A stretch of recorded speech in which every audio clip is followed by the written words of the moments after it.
there, EKN Nation. Welcome to a new edition of the EKN OutLap, our preview podcast that, of course, kicks off one of our EKN Trackside live coverage programs. And this is episode number 35. It's March the 2nd right now. My name's Rob Howden. Of course, I will be joined by David Cole.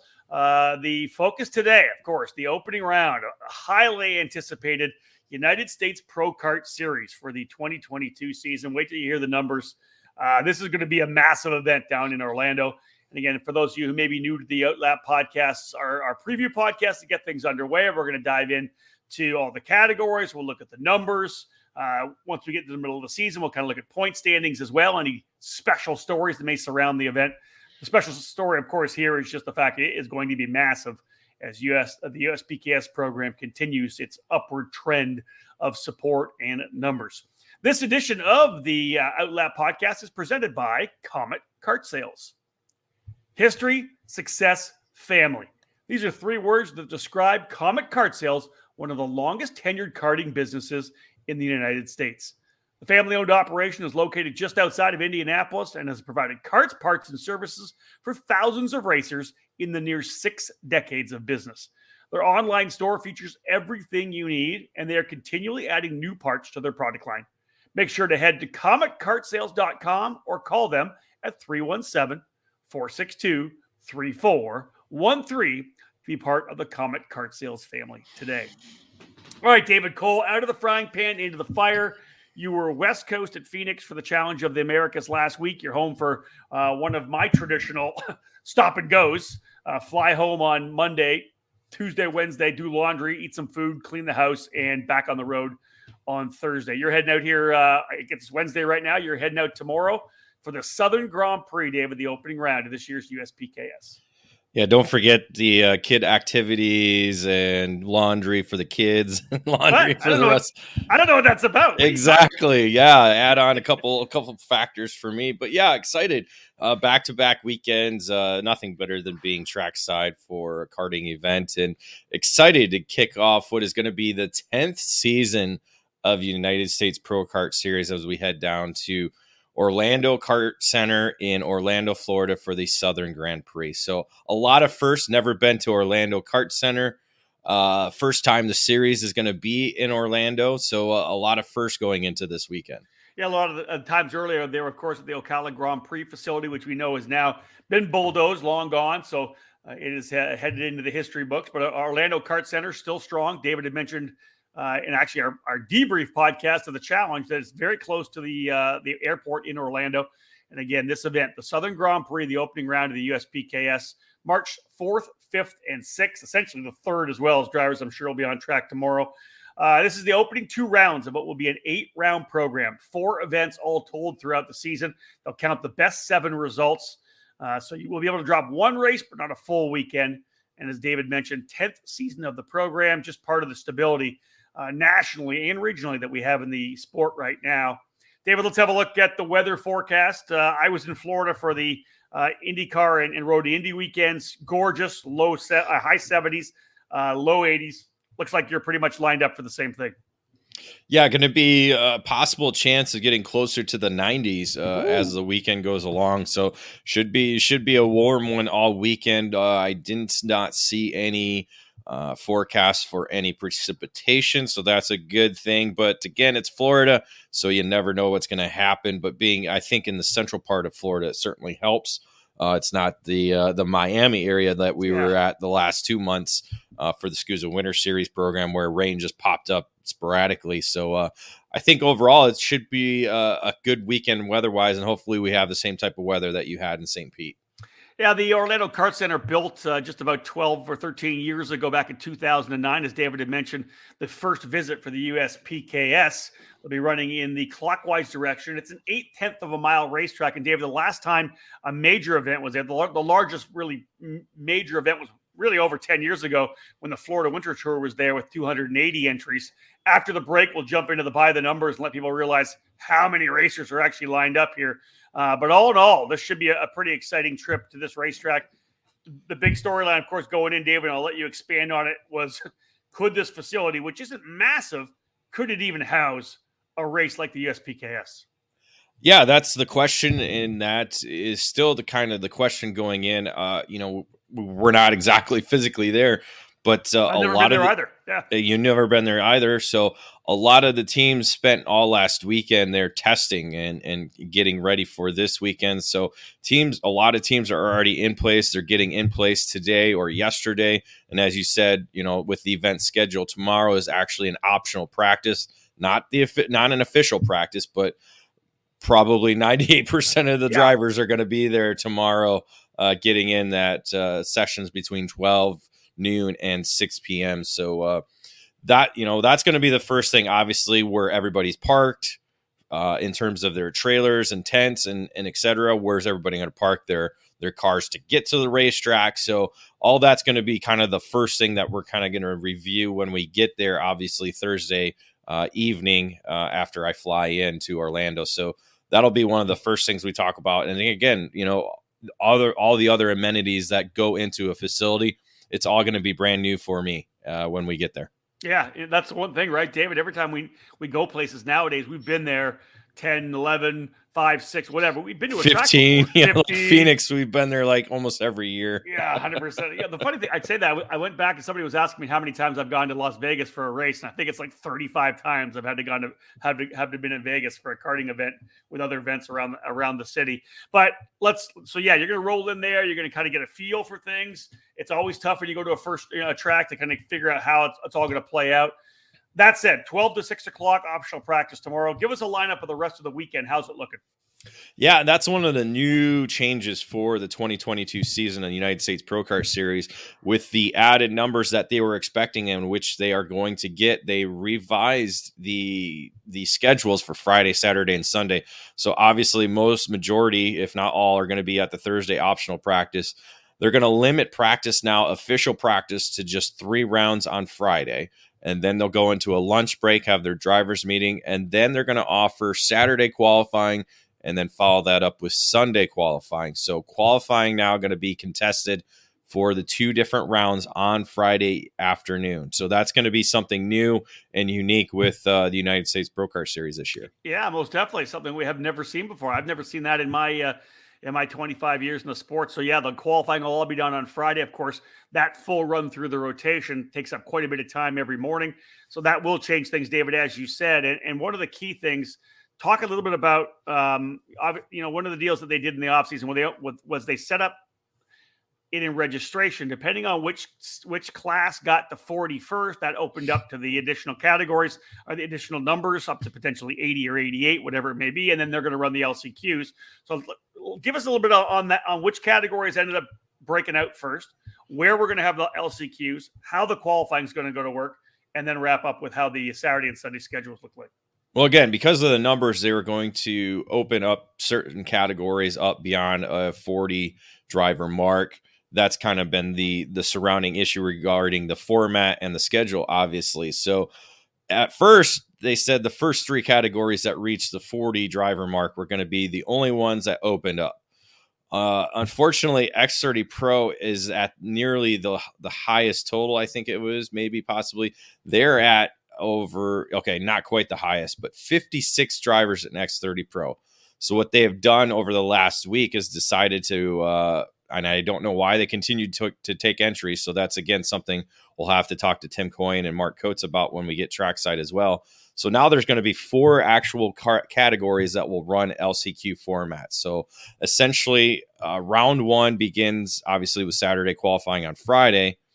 And then it'll go into warm-up Saturday morning. We'll have our pre-finals. Those pre-finals for 4 categories that will run the LCQs, which is X30 Pro, KA100 Senior, KA100 Junior, and Mini Swift. Those categories will be split up into 2 different pre-finals.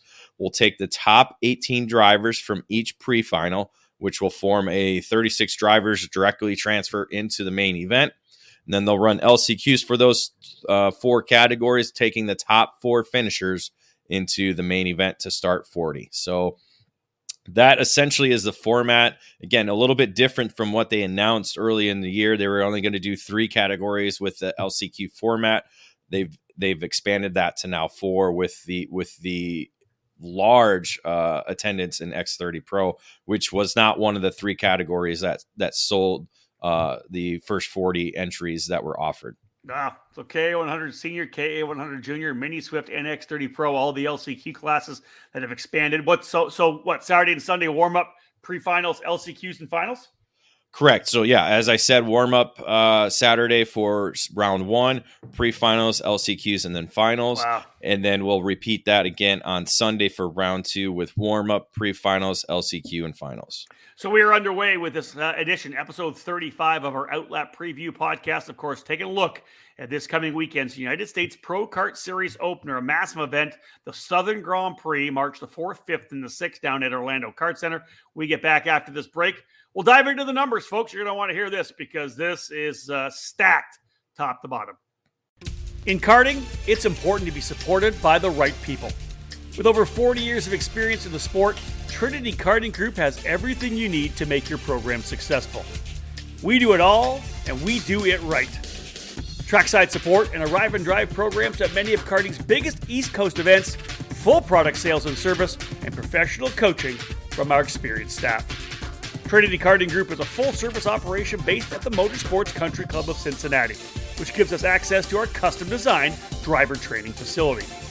This allows us to offer private one-on-one coaching to take you to the next level. From arrive and drive and coaching programs to the parts you need, let Trinity Karting Group provide you with customer service and a racing experience second to none. Trinity Karting Group is an official Kart Republic race team, providing full trackside support at all the major USA karting events, including the SCUSA Pro Tour, United States Pro Kart Series, SCUSA Super Nationals 25, and other events throughout the 2022 season. TKG has in stock Kart Republic, IAME, MG and Avinco tires, and more products for those in Ohio and the Midwest region. Trinity Karting Group has a long history of the sport, a winning pedigree, and we're dedicated to driver development. We take pride in our professional approach and our positive attitude. Let us build a custom race program for you. Give us a call at 513-421-4463 or check us out online at trinitykartinggroup.com. You want the best? You just gotta roll with the best. Streeter Superstands. This is Jeff Wessel from StreeterSuperstands.com. You wouldn't put subpar parts on your racing cart, so why put that cherished ride of yours on anything but karting's #1 lifts and stands, Streeter Superstands. Streeter is the original and genuine manufacturer of the second-to-none Bigfoot rolling stands, stackers, uprights, and industry-leading Superlift. We also manufacture and sell the largest and always growing roster of trailer and shop accessories like tire, engine and jug racks, cabinets, spray can trays, bead breakers, and tons more to outfit any size trailer, team, and budget. Streeter Superstands has over 30 continuous years of experience. We're kart racers just like you and know that the Streeter name represents the absolute best in stands, lifts, and accessories for karting enthusiasts worldwide. Durability, affordability, unmatched quality, and customer service, that's what sets us apart from the rest. Check us out now at StreeterSuperstands.com. Roll with the best, StreeterSuperstands.com. Welcome back to the EKN Radio Network and episode 35 of the EKN OutLap, our preview podcast. This podcast brought to you by Comet Kart Sales. Again, the United States Pro Kart Series kicking off this coming weekend in Orlando. And David, the Ocala event last year to start off the season, essentially the final event at the Ocala Grand Prix Raceway, 293 entries. All the events last year, the USPKS, David, were over 250 entries, as you and I detailed throughout all the podcasts, OutLap and Debrief podcasts last year. How about a staggering 375 entries coming into this weekend here? 17. 317 entries. Like that's crazy. 23 more, 24 more entries, and David, we always talk about 100 entries, big race. 150, you're kicking it. 200, major national. 250, right? This is like one of the biggest races you'll have all year. 317, that's staggering to start this season. It certainly is. We were shocked by the 293 number that was put up in Ocala, and then it continued, as you mentioned, to stay above that 250 mark, which is something the series had not yet done in its 8 previous years. So that was staggering. And then now just the continued growth. And again, our sport, this shows how well our sport is doing with the amount of people that are involved at the national level alone, not to mention regional racers and club racers all across the country and in North America. It's just outstanding. So, it's staggering to see this amount. So again, that you add that amount of drivers into a facility that the series has never been into, there's a lot of things to kind of go over. And I think that's why the series officials have been down there already, making sure things are in place, things are in order, need to be where they need to be in order for this event to go off, as well as all the other events they've hosted over the last 9 years. So let's have a breakdown here, folks. We'll start with KA 100 Senior and KA 100 Junior, and interesting with these massive numbers. Actually, less entries in these categories than last year at Ocala. They had 60 in KA 100 Senior last year, down to 57, and the KA 100 Junior had 48, down to 46. But still, David, 57 and 46. Those are stacked classes. Anytime you're over 40 in a class, it's massive. But still, great numbers in the 100cc Senior and Junior. Yeah, I think the KA 100 Junior category was the one we were expecting to get even more. That's something we saw, Super Nationals, we saw that category sell out really quick. And so I'm kind of shocked at the number of where it's at. And that's one of the categories that was expanded. So to be at only 46, it's kind of unique. So that essentially only 6 drivers are going to go home, but it's still part of the format, the way it's going to be. And I think what they've done is they've kind of opened up the non-expanded categories to 44. Yeah. They mentioned 40, that was going to be the number, and it looked like they allowed a few more in. So again, they're kind of just, feeling this out, it seems like, to what fits and what doesn't fit. And, Orlando it's 0.8 of a mile. So it's not exactly a small racetrack. So I guess you can get away with the 44 number. A place like Ocala, I think 40 was the maximum, that we could really run. So I think they were kind of trying with that 40, but a lot of the racetracks we go to, we can get in some of the bigger fields. So again, that's another question when we get trackside. We'll have a number of questions for Mark Coates and Tim Coyne when we get trackside, because obviously they're busy there right now making sure things are in order. But yeah, the KA 100 Junior, that's the shocker. I thought that was going to hit in the 50s for sure. Yeah. But again, we still have walk-up entries. Drivers are still able to come walk up. So maybe they just decided to wait till they entered trackside. So that category could get over 50 as well. And then we could see even more in KA 100 Senior.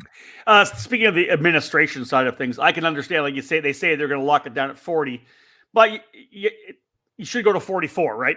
Because they're, in talking with the guys from SCUSA for the Supernats and major events, you have to kind of budget in for guys that cancel. They enter and then they pull out, right? So you want to make sure you have a full field. You want to make sure you maximize the revenue for the series. So if you go to 44, 10% cancel, you still have the 40. So I like the idea of going to 44, and if they all show up, you run them. Otherwise, you lock it down at 44. If you get the 10% cancellation, you're right at that 40 mark. Now, so we talked about KA 100 Senior and Junior. Strong numbers, 57 and 46. The mark of the future of any program and the future of the sport is the cadet categories. And David, literally 94 cadet drivers currently entered to come to this event. 53 in mini Swift, 41 in micro. 41 in the micro Swift class. That is huge positivity. And a lot, and we'll get into it a little bit more, but a lot of them are either new or there's not a lot of contenders that are returning. They've already moved up to mini. So mini numbers have grown because a lot of the micro drivers have graduated up into the mini category, where micro is a lot of new racers or a lot of new faces or drivers that are moved up either from the regional level to the national or just brand new in terms of karting in general. So it's a lot of new names that we're learning, a lot of new faces we're recognizing. And so it's exciting, again, talking about the future of the sport. There's a lot of youth involved in karting right now. Yeah. And again, this is just it's a positive thing all around the run too, because 44 drivers all total in X30 Junior, 20 in the X30 Masters class, down from 26, but still a strong 20 group of drivers in X30 Masters, and then 56, almost the biggest class X30 Pro. And if you look at the West Coast, where 125cc tag racing just does not have any support right now, you come over to the East Coast, 56 drivers in X30 Pro. As I was going through the entry list that you sent over the spreadsheet, I'm like highlighting all the guys that I want to mention. I just kept going. Highlight another one. It's a stacked field, Dave. Yeah, looking at the entry for X30 Pro, there are 5 California drivers, so a little bit of the West Coast drivers again coming over. But I think that's where a lot of the growth overall is. A lot of the West Coast drivers. I mean, going through all the categories, there's a lot of names that we continually see on the West Coast that are coming over to race this race. I mean, that's really where the growth is. It's truly become more than just an eastern half series. Yeah, all the events are on the eastern half of the country, but the driver roster is certainly grown into a North American roster. Agreed. Yeah, 100% agree. Again, 317 total entries here, stacked fields across the ranks. Again, 7 classes. A nice focused class structure as well. When we get back after this break, we're going to jump in it and start looking at the categories. We'll give you the numbers. We'll talk about the drivers who are in it. We'll go through the spreadsheets. X30 Pro and KA100 Senior will be our first targets. The preview of this weekend's USPKS series. The OutLap podcast continuing after this break. Are you ready to go from karts to cars? Since 1975, the Skip Barber Racing School has taken great drivers and made them champions. Today, we're proud to welcome the next generation of winners. Make the transition from karts to cars with the Skip Barber Formula Race Series. You'll compete at the most iconic tracks in America. Race weekends include your very own equalized Formula 4 race car, a professional crew, expert instruction, video and data analysis, hospitality, and more. This is the place to fulfill your dream of becoming a champion. Sign up today by calling 866-932-1949 or visit us at skipbarber.com.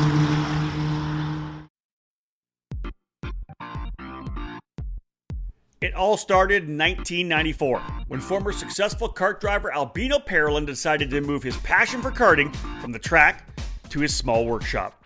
That's when Parolin was born. Fast forward 20 years, and Parolin's passion for the sport led to the company rejoining international competitions as a factory team in WSK and CIK FIA races, with the aim of enhancing the research and development process, immediately achieving notable results around Europe, North America, and Asia, becoming the CIK FIA Asia Pacific KZ champion in the same year. Parolin USA is North America's source for Parolin products, and we run a factory team at all of the major Superkarts USA and Rock Cup USA events. The Parolin chassis lineup for 2021 includes the Invader Shifter, the Le Mans Tag single-speed chassis for junior and senior classes, and the 28mm mini kart for the cadet classes. Parolin has been winning races all over the world, and it's on top of the podium in the USA as well, with drivers like Kai Sorensen, Mateus Orjuela, and Alessandro De Tullio. Get on the chassis that's winning. Drive a Parolin. For more information, head to ParolinUSA.com. Welcome back to the EKN Radio Network and our OutLap podcast, the preview of this coming weekend's USPKS opener at the Orlando Kart Center in Florida. David, let's get things underway with the X30 Pro class. 56 entries in total. Ryan Norberg, of course, grabbing that championship last year. One of the ones he had not yet was able to put in the resume. It was a big year, of course, last year for Norberg, winning the USPKS title and winning the Superkarts USA Super Nationals. Winners last year, Arias Dukmedjian, who'll be racing Italian F4 this year. Connor Zilic, who we know moving into cars as well. 3 wins for Norberg. Hayden Jones and Hannah Greenmeyer also scoring wins. But David, I'll let you play with this because you've been covering this USPKS since EKN has been there. One big note in terms of X30 Pro. Yeah, we've been there since the beginning when it began in 2003 at the then Mooresville Motorplex in Mooresville, North Carolina, now the GoPro Motorplex. That opening year, there was a driver by the name of Brandon Jarzakrak, who probably is the only driver to compete in every single USPKS event since the beginning. And this is actually going to be the first event in the now going into 10-year history of the program that Brandon Jarzcrack will not be competing at the USPKS. Yeah, pretty big, that's for sure. But David, as I scroll through, there are a lot of guys. Do you want to get started? You want to start throwing some names out here? Well, you already mentioned winners from last year. Norberg picked up 3 victories, so he's coming in as the defending champion.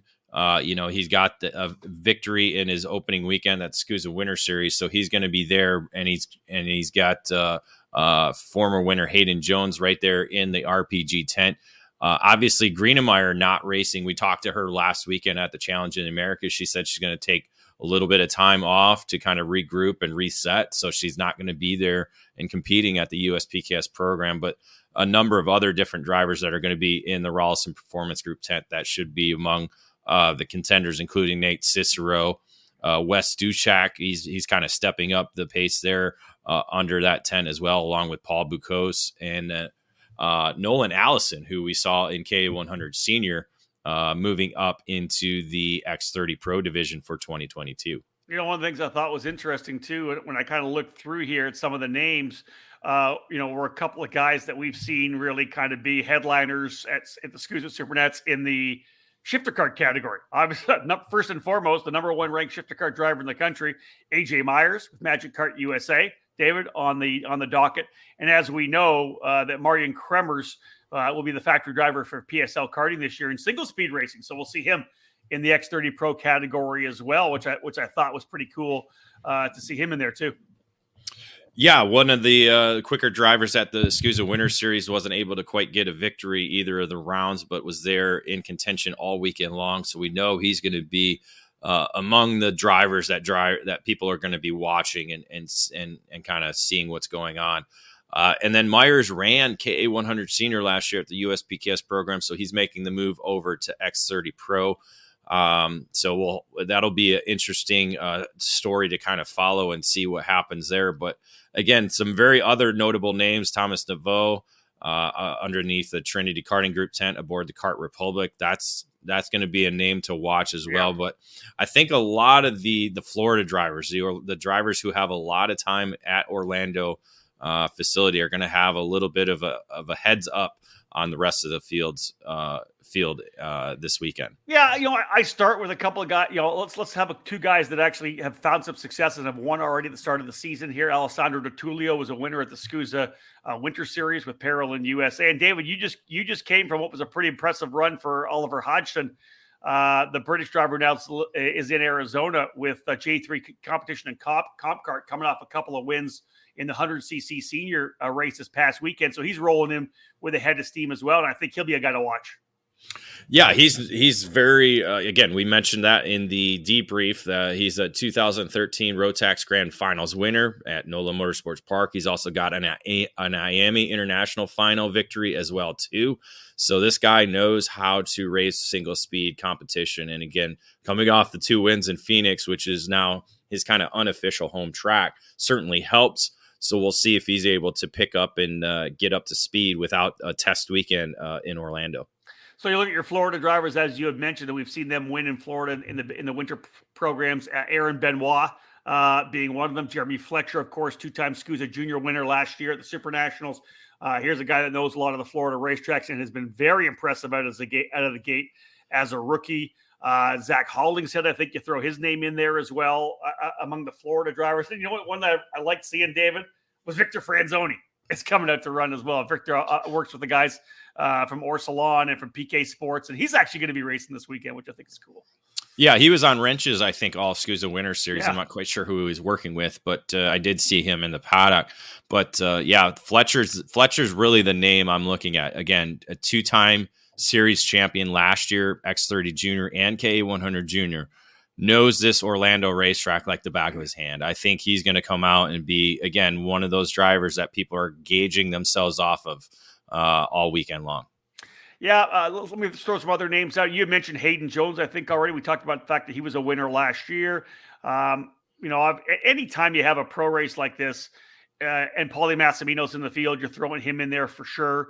Diego Ramos obviously has been good in the Winter Series programs as well, running for Kevin Monteith's Racing Edge Motorsports program. What about Cameron Weinberg and Dante Yu? Both drivers, Weinberg's come out of the gate pretty strongly, running with Speed Concepts Racing on the CRG. And I think anytime Dante Yu rolls onto the grid, that he's has the ability to run up front.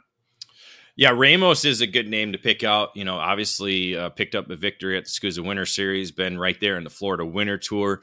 I'm surprised not to see Mateus Morgado on the entry list because, again, SCUSA Winter Series got 2 runner-ups. He's got 2 wins at the Florida Winter Tour as well, so maybe he might be a walk-up entry. We'll obviously see Ariel Castro there, so we'll have to see if maybe he's a walk-up entry.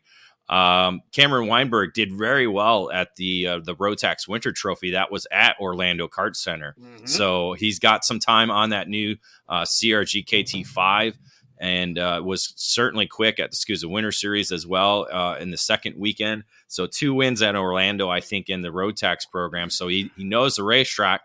So it's a matter of making sure things are in the right place and need to be in the right position. But again, this field is stacked. So it's going to be, again, right. Everybody's going to have to be on their game from the time Thursday ends going into Friday, because you only get those 3 official sessions done before qualifying. Let's throw a couple of more names out here for you, David. Former We're going to keep going? Yeah, there's 2 more I want to hit on right now. All right. Former Super Nationals winner and former IndyCar driver Zach Clayman DeMello. Back in the action again. I saw him down at St. Petersburg. And last but not least, a driver we know who is very good at GoPro Motorplex and potentially could be good here this weekend. He was good at the Supernats. I think I'll throw Dalton Haynes' name in there as well. DeMello, Super Nationals winner. Again, he kind of has the on-off switch with karting. He's either on karting or he's off karting. So I don't think he quite put in a performance like he wanted to at the Super Nationals. So we'll see if he's able to kind of redeem himself there. Not sure. I'm pretty sure he did some junior racing. Again, he could have been one of those drivers at that massive event at Orlando Kart Center back in the day in Rotax days, because I want to say he was maybe a junior or mini max back then. So about 10 years ago. And then, Dalton Haynes, another driver, again, as you said, is quick at GoPro at his home track. Very impressive at the Super Nationals. Yeah. So see if he can carry that momentum into the 2022 season. Let's go to KA100 Senior. Otherwise, we'll spend the rest of the day here on X30 Pro. 57 pre-entries in KA100 Senior. Connor Zilich was the champion last year. 3 times a winner in 2021. Other winners were Bertignoli, Duke Medjian, Brandon Lemke, Paulie Massimino got a couple of wins as well. David, only 4 drivers doing double duty here this weekend. And before you mention who they are, what does that say to you? Is it more track time? Is it they want to just focus on that one program they're in? Yeah, I think it's drivers that are focusing on the one program. Some have continued that double duty up through the junior ranks. Jeremy Fletcher is going to be one of them. To where they feel comfortable being able to do both, to where I think a lot of drivers are with the size of the fields that we have at the USPKS program, it's, you got to be on your game for every session. Yeah. And if you're off on one of them, it might carry over into the other and it might hurt you in both categories. So, we'll see how that does. Obviously Fletcher coming off as a double champion last year, again, X30 junior and K100 junior. So we'll see, how well he does. He did well at SCUSA Winter Series, going back and forth, had a couple of offs here and there, in one of the categories there one weekend. And then the other weekend was another category where he struggled. So, we'll see how long that lasts, how well he can be able to perform. But again, it's his home racetrack. It's not that hard to be able to do double duty when you're home, right? That's true enough. What are the other drivers that are lining up for double duty, Dave? Adam Maxwell going to be doing double duty, I think, making his USPKS debut. Josh Campbell, so the Arizona driver, coming off a double duty of racing shifter and senior 100cc. He's going to do X30 Pro and K100 senior this weekend. And then Aaron Benoit. Yes, Benoit. I don't know why I say it how I see it. Benoit is going to be double duty. I haven't seen him do K100 senior before, so that's kind of a new thing for him. But again, a Florida driver, familiar with probably the Orlando Kart Center. Not sure exactly how much experience he has there, but he's going to actually pull off the double duty. All right, throwing it out here, David. What are some of the names that are jumping out at you? I'll pick a couple to get things underway. Just based on some of the speed we've seen in the past, a Nick Terlecki and a Tyler Wettengale in this category. I think two drivers who are always pretty fast in the 100cc stuff. I'll throw that in there. And then, of course, the battle that we saw down at SCUSA in Homestead with Aiden Rudolph and Finnegan Bailiff. I think both those drivers will be in the fight too. Yeah, they will be among those to battle. But I'm going to go experience again. Brandon Lemke, one of the only winners to come back for the 2022 season, a former series champion as well. You got to think the Merlin Nation is behind Lemke once again. But again, he's got Nicholas Terlecki and Josh Holtz, along with, I believe there's another Merlin driver as well, too. I'm trying to find it. Yeah, Alex Feldstein. So obviously has some drivers to work with, kind of,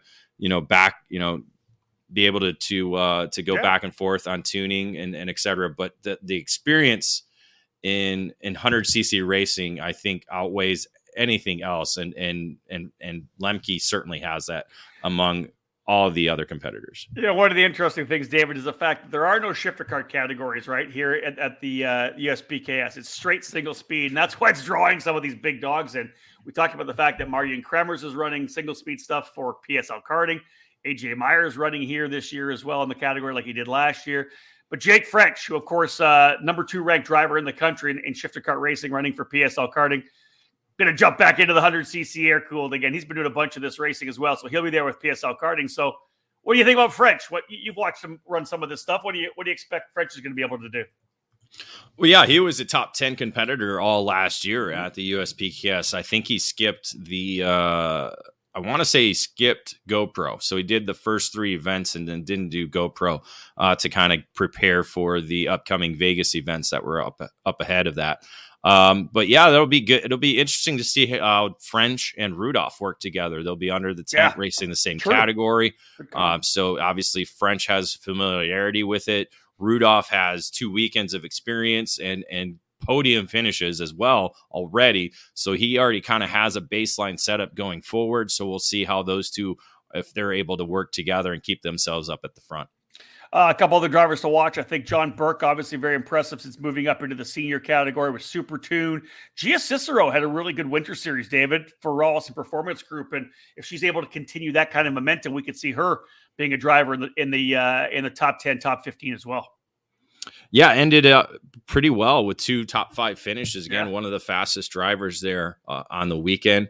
So a good way to kind of build that momentum going into the summer season. Anybody else stand out for you that you like to talk about? I know we haven't mentioned Chase Hand yet. Of course, one of the top junior drivers of 2021, making his jump into the senior category, following kind of in that whole wave led by Jeremy Fletcher. I think Hand, but actually been driving a bunch of different stuff. If you watch on social, he actually got behind the wheel, I want to say, of a legend car, and I think he actually drove a super late model as well somewhere. Might have been the Super I saw him drive. Yeah, we'll see if he's able to bounce back and forth. Obviously, he does a lot of testing during the weekdays at home, so he's always still in a kart, so that shouldn't be too much of a problem. But again, the type of field that we have here is phenomenal, so he's going to have to be on his game right away in order to be competitive. Another name that I looked at is Alex Stanfield coming back into the KA100 senior ranks. So the Texas driver is probably going to be one of those that people will be watching as well too. Yeah, staying in Texas, look at potentially Peyton Phillips, and a driver who did have some success at the SCUSA Winter Series. David, was Colin Lloyd, the Florida driver as well. And you mentioned Florida being strong, but having time at that racetrack. So Colin Lloyd, who got a victory there, may be able to put himself in the middle of the discussion here, the USPKS opener as well. Yeah, he's one of the few Florida drivers that are in this category. You see a lot of Midwestern names and hometowns in this category, but a lot of also California, as you said, Chase Hand and Texas from Stanfield and Phillips. So a good diversity in this field. Yeah, one driver we used to talk about, but has kind of moved on to cars, is Thomas Annunziata, but Team Ferris Racing still has Connor Ferris, David, on the Kart Republic. And over the last couple of years, Connor's been one of the guys that really has been a top driver in KA 100. Yeah, he was quick all winter series, just didn't quite have the luck to be able to get into the top 5 regularly or on the podium. So we'll see if this is the weekend where he can turn that back around. All right, folks, time to jump into another quick break. When we get back, it'll be X30 Junior, KA 100 Junior, and X30 Masters as we continue with this OutLap preview podcast of the opening round of the US PKS Series, which will kick off this weekend.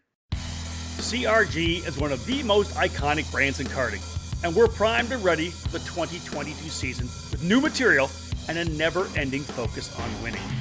CRG Nordam is the North American distributor for all CRG products. Based outside of Houston, Texas, CRG Nordam supports CRG dealers across the continent, reaching every corner of North America. The CRG KT5 is our new chassis for tag and shifter racing, and it's been designed specifically for the U.S. market. The KT5 features 30mm construction with a 32mm front loop to increase front grip. CRG's new Ben 13 brake system is cutting-edge technology, with a master cylinder that allows for pressure regulation within the system. Drivers can customize brake pressure to their own requirements to improve feel and to avoid brake lockup. The kart is finished with new KG 507, 508 bodywork that has refined aerodynamics and reduced weight. For cadet drivers, the 2022 CRG Black Mirror is already logging positive results to start the new season. This chassis will be making big waves in 2022. Longtime CRG drivers will be happy to know that the CRG Road Rebel, the standard in quality and performance, is still available. With 4-cycle racing enjoying consistent growth in North America, CRG's FS4 chassis is the ideal choice for racers in brakes and Stratton competition. From pure racing to karting entertainment, many tracks, both indoor and outdoor, have made the switch to the CRG Centurion rental kart line. 5 different models for both gas-powered or electric engines can fit any track's needs for a new rental kart fleet. CRG Nordam has a full inventory of rental karts available for new and existing facilities. For more information on the CRG product line, head to www.kartcrg.com, and to inquire about a North American dealer near you, please email us at info@kartcrg-nordam.com.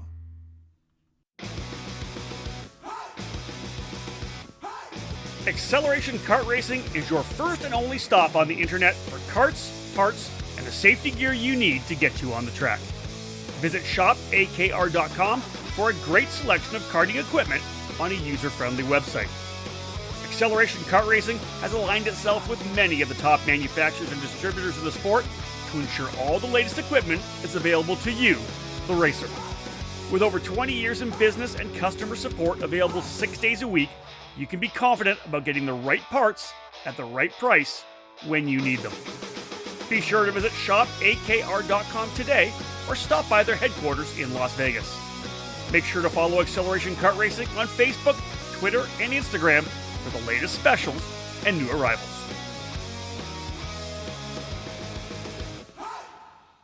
Welcome back to a new episode of the EKN OutLap, episode 35, in fact, as myself, Rob Howden, and David Cole providing a preview podcast of this weekend's United States Pro Kart Series opener at the Orlando Kart Center in Florida.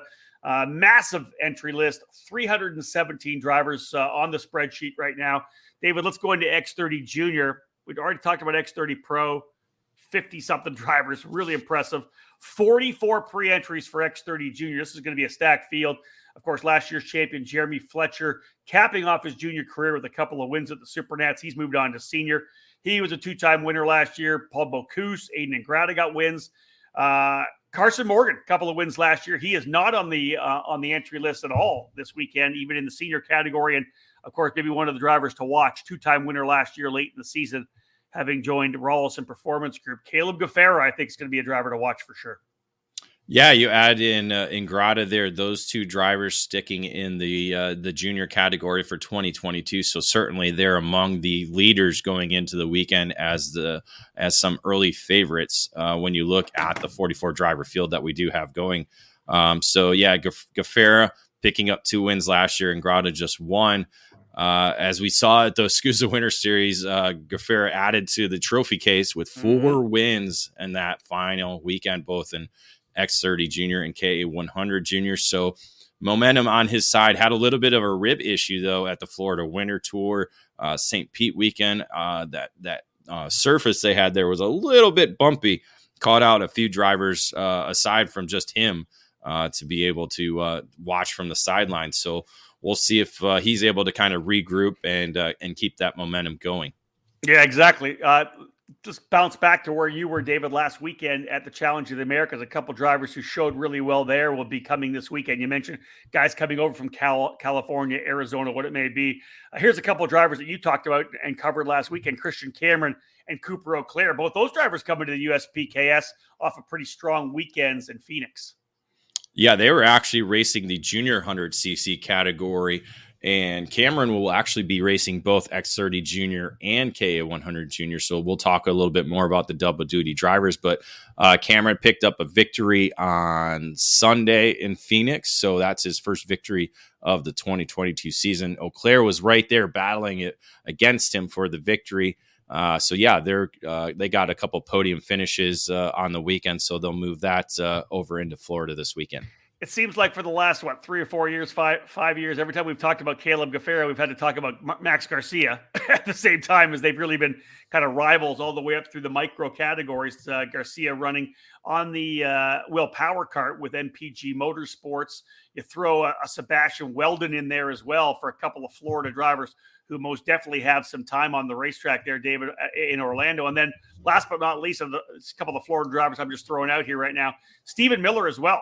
Was a driver for Chad Dockett Racing who really stepped up, especially in the wet. Now there's going to be no precipitation this coming weekend, as you've said, but Stephen Miller, I think, really stepped to the forefront during the SCUSA Winter Series. Yeah, really did. Had an impressive overall performance. Picked up 2 wins in the opening weekend, 1 in KA100 Junior, 1 in X30 Junior. He's another driver that'll be doing double duty.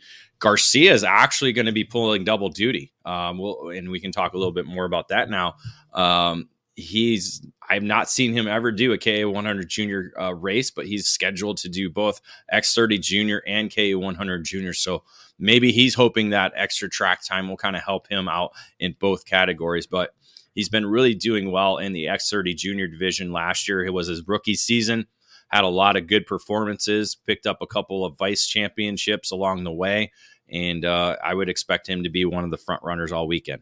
You know, one driver who really impressed me in Florida, and it was actually Mike Rawlson that said, hey, listen, because obviously we saw what Caleb Gafera did for Rawlson, but he said, you guys got to watch out for this kid, and that's Teddy Musella, who he said is just gaining speed in their development program week on week. And Musella has been really impressive. You've been hearing his name on the PA quite a bit.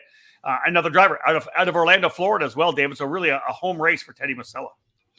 Yeah, picked up a podium finish, I want to say, at the Florida Winter Tour, if I recall correctly. So a good performance for him. And yeah, that Rawlson Performance Group is slowly building up that junior program once again. Yep. Any other drivers? I got a couple here, but any other drivers you think you want to put a little spotlight on right now? Parker DeLong, he was at the Challenge of the Americas race this past weekend. He actually ran senior. They gave him a waiver to run in the senior division, the junior or senior 100 category. Finished in the top 10 both days, so he'll bounce back to the junior ranks this weekend. Another double duty driver as well, but I expect him to be one of those fighting at the front of the field. And yeah, we talked about him. Throw out a little Christian Miles, Christian Miles, is probably another driver. Came and did his first race of 2022 at the SCUSA Winter Series finale, right there in the podium hunt all weekend long. And again, a driver that's going to be really good, probably out of the trailer. So I expect to see him among those. Jorge Ortiz, another Orlando driver, showed really well at the SCUSA Super Nationals And I would expect to see his name towards the front as well, along with Max. David, did Jorge not dominate the Rotax Winter Cup as well at Orlando? He did the opening weekend. Yeah, he was able to pull off a double win weekend. I'm not sure on the second weekend. I think picked up a couple more podium finishes and ended up winning the championship there. So yeah, certainly has the home track knowledge and experience at the Orlando Kart Center. And then one more driver, Max Taylor, was pretty impressive at the SKUSA Winter Series, among the top 5 contenders all weekend long. So he could be another driver to watch out. Yeah, my last 2 would be Michael Costello, who I think obviously was strong at the Winter Series as well. And last but not least, I know he's jumping up in his first year in junior, but Enzo Vidmontien winning the championship last year on the SKUSA Pro Tour in the Mini Swift class. And I think, every race weekend for Enzo, he's going to get better and better, right? He's going to come out of the gate, get more and more comfortable.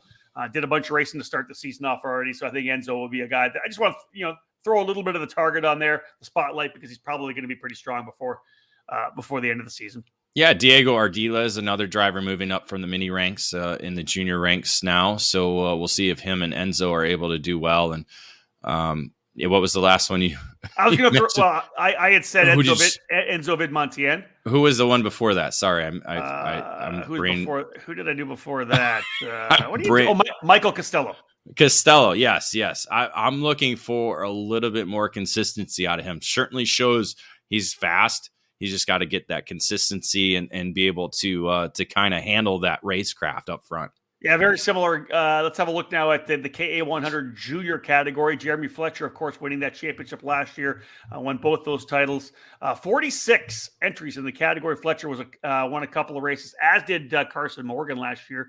But Sebastian Weldon, Chase Hand, Jake Walker, Danny Dzelski as well, all getting wins last year. And David, you mentioned 7 drivers in total doing double duty, running in that KA100 junior class along with KA100 senior.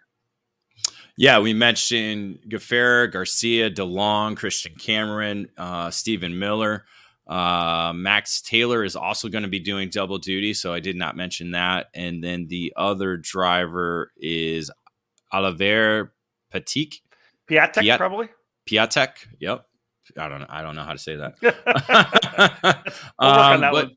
But aside from that, so let's do that first. So 7 drivers in junior doing double duty, 4 in senior. So if you do the math, that means there's over 300 drivers at this event. Because that's something that's amazing. Because you always look at entries, like you look at the Cup Karts North American Grand Nationals. A lot of drivers are doing 2 or 3 classes on the weekend. Yep. So when you look at 300 entries, there's probably maybe 175 to 200 drivers. Where exactly right. You're looking at this event, there are literally over 300 drivers. This is close to like a Rock Vegas. This is close, not quite a Super Nationals, but it's growing to that. Yeah, it's phenomenal. So I wanted to point that out when we talked about the double duty drivers. So throw out some more names. We know the guys that are doing double duty. That if you just go down the order alphabetically, the Christian Camerons, the Parker DeLongs, Caleb Gaffera, Max Garcia, Stephen Miller, these guys that we know are doing double duty. What are some of the other names that pop out here in KA100 Junior for you? Well, one thing that I notice is we don't have any former winners in the category. So no drivers that won last year are back in this class.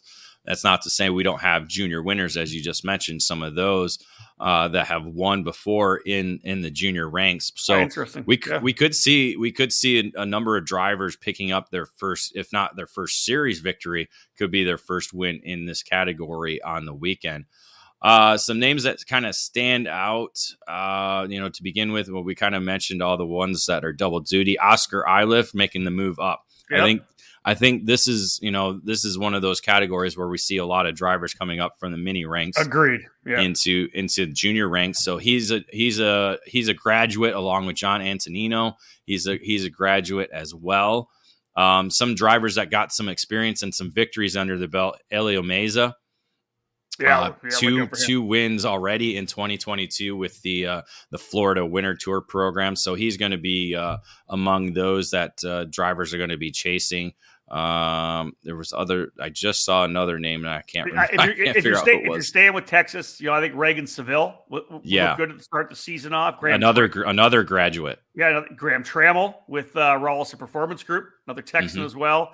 We know that Luke Welcome was a winner in junior competition in the SCUSA Pro Tour, or the SCUSA Winter Series last year, not this year, but still in the middle of that fight. And how about a couple of quick young ladies I think that can work their way up? That's Cameron Reed and Ivana Richards. Both those drivers, I think, with the ability to run top 10. Yeah, if I recall, Cameron Reed's the first female driver to win at the WK Daytona Kart Week in probably, I want to say, over 12, 15 years. Yeah, that's awesome. So she's got a win on her belt for 2022 already because we consider that part of the new season. So, yeah, that's, again, a lot of different names that haven't won at the USPKS that could possibly come out as a winner this weekend. Yeah, you throw out the Cooper Shipmans. I was interested to see Ethan Ayers coming back to play. Ethan, of course, was a driver we saw in the mini categories the last couple of years, but has moved into the mini sprint category, doing some midget racing, I think, as well too. So on the dirt. So cool to see them back. I think he's running with on the Kart Republic with Trinity Karting Group. So I think his entry info is a little bit it's a little bit dated. So we'll have to check on that when we get trackside. But yeah, it's good to see, again, a lot of new names that we're not familiar with at the USPKS program. So and again, a lot of drivers that are either in their first or second year up from the mini ranks. So again, it should be a good weekend with this category. Yeah, the KA100 program for juniors has been a really cool deal. The addition for some drivers coming out of mini, the big jump over to the X30 junior may have been a larger jump. The driver may have been a bit smaller. This KA100 junior class has been, a really nice transition into X30 junior as well. So I like the way that has played out. David, let's go to X30 Masters. 20 drivers in total. Scott Kopp, the defending champion. Mario Barrios, SCUSA Pro Tour champion, was a winner last year, as was Kopp. Scotty Roberts got a couple of wins.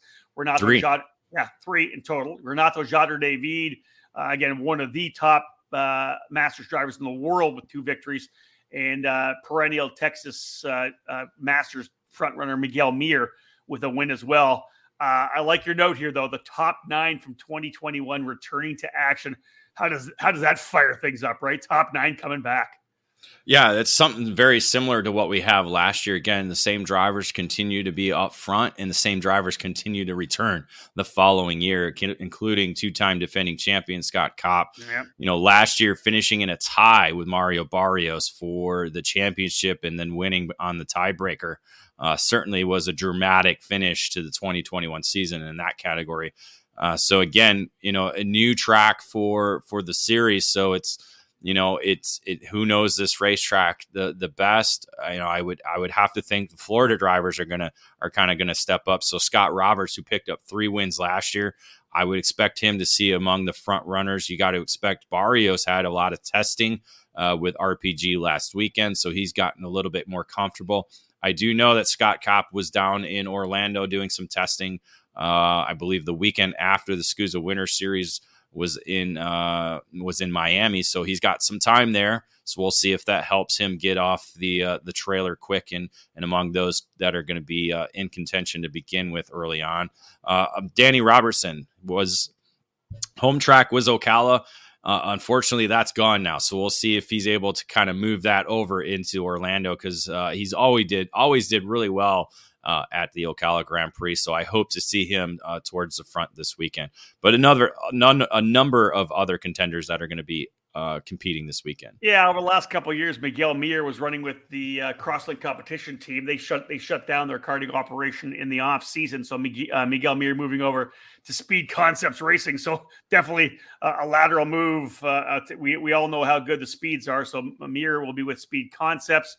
I had a chance to talk to Laurent Mardan from Technokart USA. He and Christian Vermeer on the way down there right now to Orlando. And David Mardan ran in the Rotax Winter Cup program, getting a good opportunity to get down there, get a feel for that Technokart, how it's going to handle the racetrack. So although Mardan not able to go down for the test this past weekend, does have some time on the racetrack. So they're going to roll in there, at least with a little bit of chassis information based on the experience he had earlier in the winter. Yeah, and I believe was among those one at the Florida Winter Tour as well in the VLR 100 category, Master 100 category. So yeah, he's certainly gotten the season off the right way, and again got that experience at Orlando with the Rotax Winter Trophy. So he should be good there.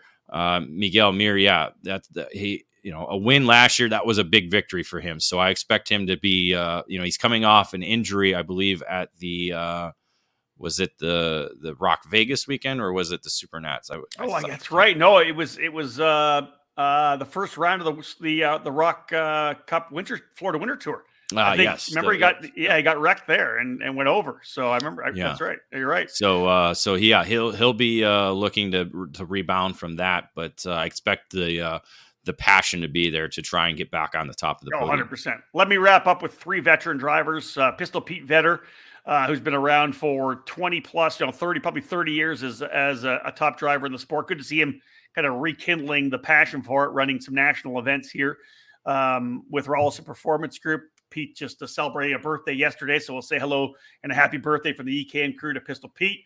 John Robichaux, the driver out of Mississippi, on a techno kart, running with Mardan and Christian Vomier here this weekend. You mentioned Mardan and Vomier were P1 and P2 at a Winter Tour race in the VLR 100 category. And last but not least, the guy that I think you and I have watched over at least throughout the middle part of the last decade, Evan Batt was a top Formula S2 driver. He'll be running on the Will Power Kart with Team Ferris Racing. Batt, of course, out of Indianapolis. Yeah, that was a name I was going to mention to kind of close things up. Was great in the Master Shifter category at the SCUSA Summer Nationals. So making that transition to the single speed. So we'll see if he's able to get up to speed right away and be among those competing for a podium position. All right, folks, one final break here, then we'll come back and cap things off with what is an absolutely massive tag cadet program, 53 in Mini Swift, 41 in Micro Swift, and we'll run through the spreadsheet. We'll give you some information on those 2 categories to cap things off after this break.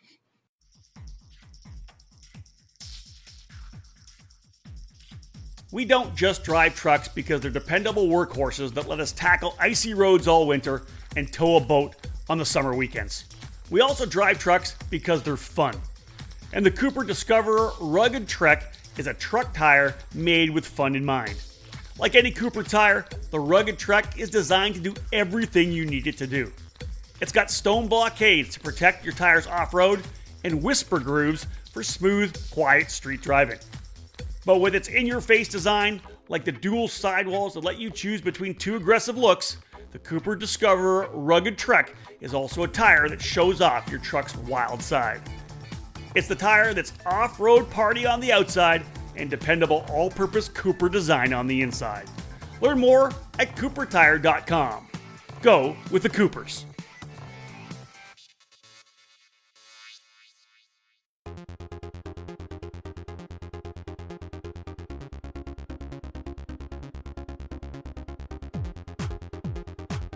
You can buy all the latest and greatest products on the market. But when you're karting to win, it boils down to one thing: you, the driver. Gain the knowledge and abilities by investing in yourself at the Alan Rudolph Racing Academy, and you'll find those extra tenths of a second you need to put yourself on the podium. The school was established by SuperKarts USA Hall of Fame driver Alan Rudolph, with decades of victories and championships in multiple forms of the sport, including other disciplines of racing. The Alan Rudolph Racing Academy, located at the Speed Sports Racing Park in the metropolitan Houston area, is designed to teach driving skills at all levels. The instructors of the Academy have decades of racing experience and educating drivers of all ages. Classes at the Academy will teach the concepts and skills needed both behind the wheel and off the track. From the beginning kart racing experience and intro to karting courses, to their advanced 1-day and 2-day courses and karting clinics, the Alan Rudolph Racing Academy can improve the skills of any driver. For more information on the specific programs that the Alan Rudolph Racing Academy can provide for you, head to speedsports.com and click on the Racing Academy page. Be sure to follow the Academy on social media by searching for Alan Rudolph Racing Academy. Welcome back to the final segment of this edition of the EKN OutLap, episode number 35. It is March the 2nd. David Cole getting ready to pack things up and head down to Orlando for our EKN Trackside live coverage presented by Cooper Tires. And again, David, Mini Swift, 53 entries in the Mini Swift category. We mentioned Enzo Vidmontien already. A really strong season for him last year, winning both the USPKS and the SCUSA Pro Tour. He was a winner ×2 last year. Diego Ardiles grabbed a trio of victories in 2021. Kai Johnson and Mateus Orjuela also with wins. 1 for Johnson, 2 for Orjuela. Let's talk a little bit about the notes, David. There are some very strong returning drivers coming back from last year. Yeah, this is kind of where we start off the early contenders going into the weekend. You got to start off with those who were strong last year and are still in the Mini Swift category. We begin with Oliver Weldon making the return in the Mini Swift division, was the SCUSA Winter Series champion, so he's got that momentum to bring him into the USPKS program. Kai Johnson, the only returning winner from last year, coming back in the Mini Swift division. So you got to expect he's got the experience to be able to be among those in the front runners. Paralyn driver Tyler Roberts did really well last year at the USPKS program. The Texas driver, I think, got his first weekend under his belt at the second Winter Series. So he's got the rust shooken off and he's ready to go again for 2022. Weinberg, the younger Weinberg, Carson Weinberg, did really well at the SCUSA Winter Series to begin 2022. The only CRG driver in the Mini Swift division, so I would expect to see him among the front runners, along with Sarah Bradley, another Paralyn USA driver. Sarah Bradley was among those in the top 10 to finish up the 2021 season. So again, she's got the experience, probably one of the more experienced drivers in the field. You didn't mention Asher Oxteen. Is he still on the list? Oh, yeah. Sorry. Yep. Asher, I skipped over him. Yep. And yep. Asher Oxteen. Yep. Was really good in Florida too. So that's one of the reasons why I bring him up.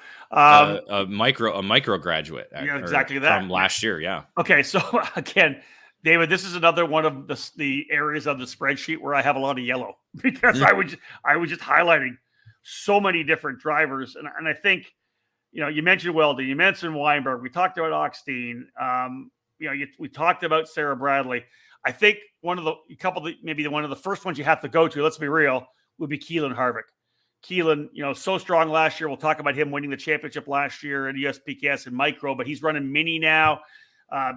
This kid is made the transition up to Mini very quickly, was a front runner and a race winner at the SCUSA Winter Series. This kid's going to come out of the gate strong, and there's an easy opportunity for him to win both these races as well. There's lots of people that can win, but you have to put Keelan in the discussion for race wins this weekend. Well, he's got 2 from the SCUSA Winter Series, so that certainly helps. He finished off that program with 2 wins, so got that transition victory out of the way. So now it's all focusing on more race wins.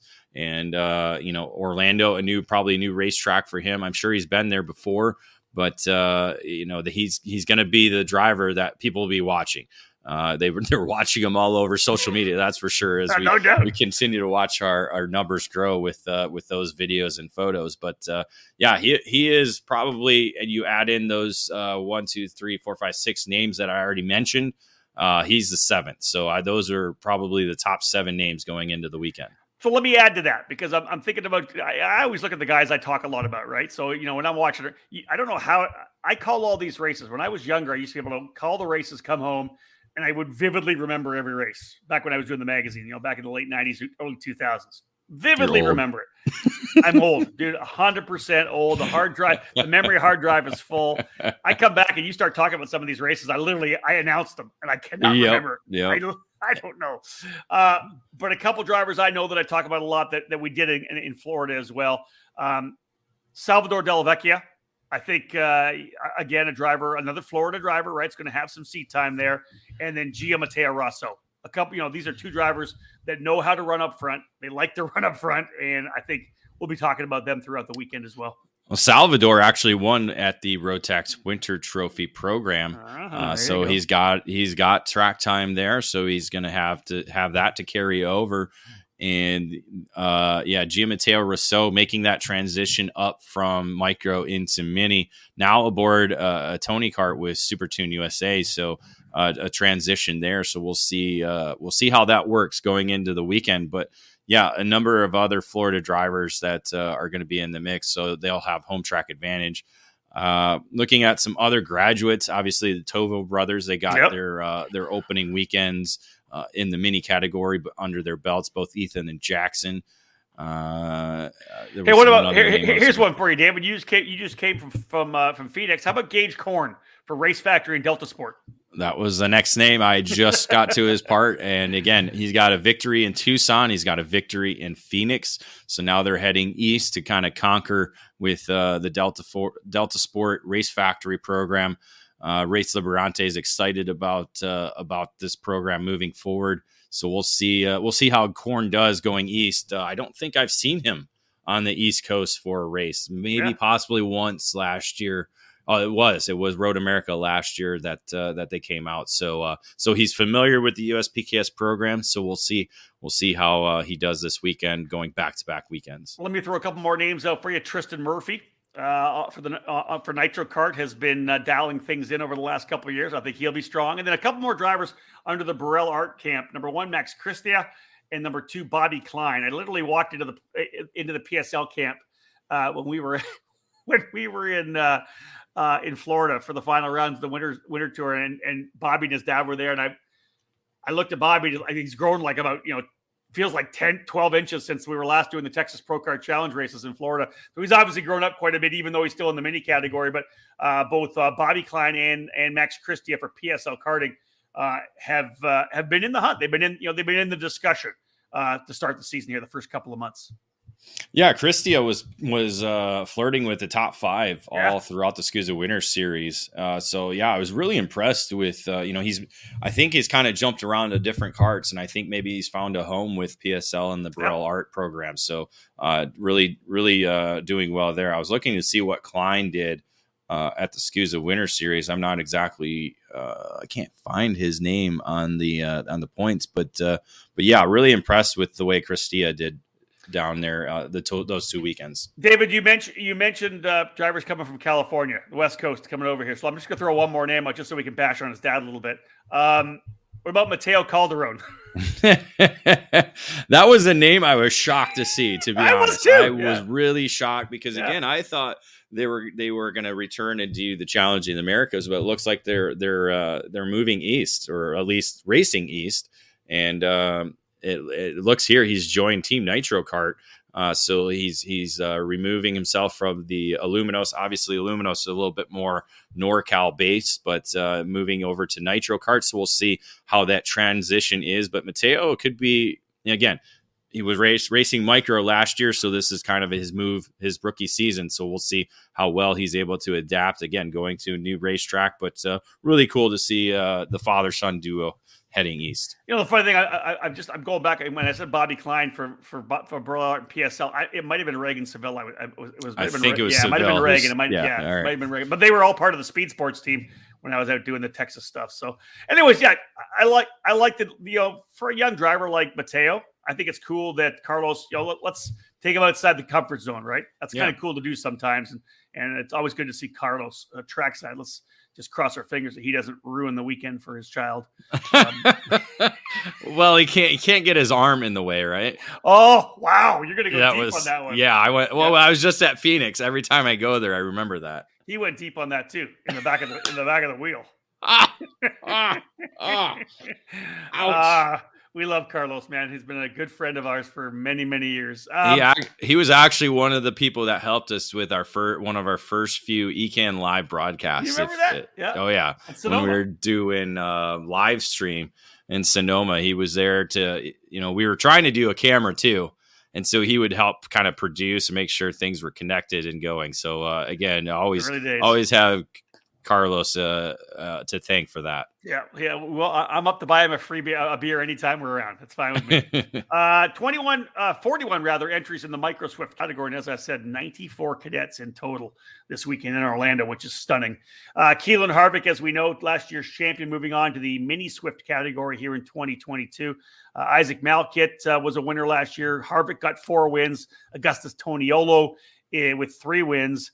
But I think the big thing here, David, is that mass graduation up to the mini Swift class. You mentioned it so many times as we went through mini. One of the graduates. Only one driver coming back from the top 10 last year, and that's Ashton Woon. Yeah, Woon coming off a victory in Phoenix. So again, the Scottsdale, Arizona driver picking up a victory at his home racetrack. Also won in Tucson as well at the Challenge in America. So he's gotten the season off to a good start because again, that was in the mini category with the Rock Cup USA program. So he's staying down at the micro division. Finished, I believe it was second in the championship for the SCUSA Winter Series. I'm double checking that right now. Yeah, finished second to Alessandro Truchot, who is actually in Europe right now racing at the WSK event. So that's one of the reasons why Woon is the only experienced driver in there, because Truchot's racing over in Europe. So Woon certainly has the advantage in terms of experience and speed, and already racing in the mini division out west. So probably going to put him as an early favorite going into the weekend. Yeah, and a couple of drivers that look good at the SCUSA Winter Series in the micro Swift class. Rocco Simoni, who lives down in Florida right now. I've known that family for 25 plus years. Troy Ferguson. Benja Fernandez, David, was a driver who was up front quite a bit, right? Benja on the Kart Republic was right there in the scrap throughout the entire weekend. Where did he? I think he finished third actually in the points. Yeah, third in the championship. Rocco Simoni in the 4th spot. Drew Waltz actually finished 5th in the championship chase. So Waltz is an emerging star in the micro division. The Idaho driver, I remember seeing them. I believe it's his brother that they raced together, and so he's made a lot of improvement over the year of racing so far. So I think they've been spending time down in Florida as well at Anderson Race Park. They were there for the Kart for Kids charity event that I announced that Sebastian Bourdais put on. So both Drew and his brother were there as well. And I guess another driver would be maybe Jackson Gibson to look for, maybe Cameron Marsha. I think Gibson was 11th or 12th in the points, and Marsha was a top 10 driver in the SCUSA Winter Series as well. Yeah, Gibson did really well in USPKS last year, not quite into the top 10 in the championship standings, but had some kind of standout performances. And I he was one of my sleeper picks in Vegas. Didn't quite pan out the way I wanted to, but right. Again, under the Rollison Performance Group tent, still working away with the crew there and trying to continue to improve each and every weekend. Well, folks, there you have it. That's the cap with Micro Swift and their preview to cap off this edition of the OutLap. It's going to be a tremendous weekend down in Florida. David, of course, as I said, trekking down on Thursday for coverage Friday, Saturday, and Sunday. Make sure to look forward to David's Paddock Insider. Always a great editorial piece to kind of bring yourself up to speed on some of the stuff happening away from the racetrack as drivers get on track with practice and qualifying. Social media, big. Instagram, always great to watch. David dropping in with the 1 minute flats. Of course, we'll be streaming our live coverage again. The event, of course, will be on Kart Chaser, the live video. But if you can't access that video or aren't subscribed to the finale, or subscribe to the main events, which they have behind their paywall as premium content, you can always go to ekartingnews.com/live for the coverage. Also streaming through the EKN Radio Network app if you have it on the phone. David, anything planned? Getting interviews planned for this weekend? I know that you were. I love the track walk that you did at Paddock Walk. The Paddock Walk at Phoenix. Yeah. I thought that was awesome. That was cool. Well, with the way the schedule is panned out with qualifying, we'll still continue with our top 10s for the qualifying, because we have. So I'm looking at it. It looks like they have Sunday qualifying first, and then they go into Saturday qualifying. So I'm rechecking the schedule right now. So that's interesting as well too. So maybe you keep Saturday tires on. I'm not quite sure there, but I don't know, dude. I don't know. But that's a unique version of the schedule. So yeah, we're qualifying right away at around 124. So we'll be having to do our top 10s there. So we might even do our Paddock Insider starting Thursday night, depending on when I get to the racetrack. There's just so much to kind of cover as the weekend goes along. So not quite sure what I'm going to do Friday. I was thinking about doing a podcast, maybe sitting down and doing an interview with somebody. So that might be the route I go Friday evening.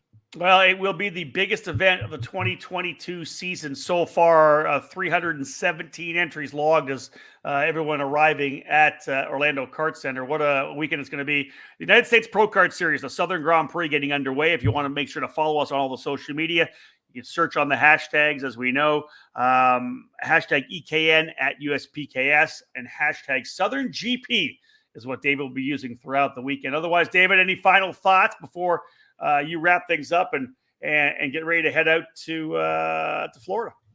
No, looking forward to sunshine. It's not quite terrible weather here in Michigan, but really looking forward to getting back on the shorts and sunglasses and enjoying what will be a historic USPKS weekend. Folks, if you have never seen David Cole trackside during a winter series event, it doesn't matter how cold it is. No. As long as it's not Michigan, Cole is wearing shorts. It can be 45 or 50 degrees, but it's not 14. So it's not Michigan, so he's wearing shorts. At least I'm not wearing Crocs. Come on. That's true. 100% that's true. All right, folks, we are done for this edition of the EKN OutLap. Thank you so much for tuning in. Big thank you to Comet Kart Sales, our presenting sponsor. If you need anything, go to cometkartsales.com. Fantastic website and a great place to get the products that you need delivered to your trailer or to your workshop. Thank you so much, folks, for tuning in once again. David Cole will be trackside starting on Thursday afternoon, late Thursday afternoon. Look forward to his coverage all weekend long. And again, on behalf of David, my name's Rob Howden. Bye for now.